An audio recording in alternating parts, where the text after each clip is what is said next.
Практически вся долгая жизнь Виктора Ивановича Мельниченко связана с Томотом, куда его родители переехали еще до войны. Тут Виктор Иванович окончил восьмилетку, тут же начал свой трудовой путь. Сначала работал сапожником, потом автослесарем, а уйдя в армию, получил профессию, которой остался верен до ухода на пенсию. В армию приехали, вывезли нас, выстроили, как обычно, солдат. Ну и кто?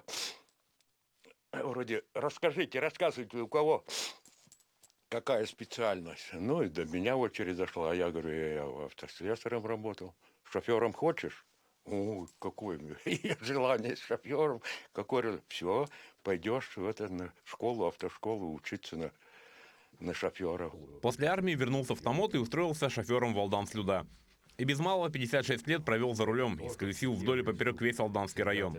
Родной Томот строился и рос на глазах Виктора Ивановича, и из небольшого поселка превратился в город. Мы приехали тут вообще только по Укланской улице были домики такие небольшие стояли, ну, одноквартирные, по берегу. Тут все поля были. А потом помаленьку я сейчас, конечно, расстроились. Сейчас вообще левый угол там у нас богатый. Домов таких понастроили. Здесь это улицы. Тут ничего не было, ребята. Все тут пустой лес был. Секрет своего долголетия Виктор Иванович объясняет просто. Не пил, не курил и все время работал. Ребята мои, которые дружили, в школе учились, курить стали. А я вот что-то попробовал разок маленько. Что-то все, горечь такая. Я все отказался. Вот.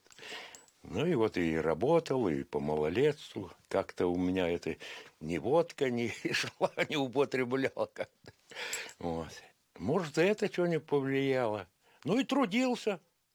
И трудился изо дня в день. Мы в 7 часов встаешь, понимаешь, и в 8 вечера только приходишь, это дома где. А в рейс ты ушел сутками, и все в кабине. Слова Виктора Ивановича подтверждают медали и значки за трудовую доблесть. И за все года, проведенные в Томоте, Виктор Иванович ни разу не задумывался о том, чтобы переехать. Томот стал для него родиной, которую он ни на что не променяет. Александр Хавренко, Владимир Павлов, Томот, Алданский район.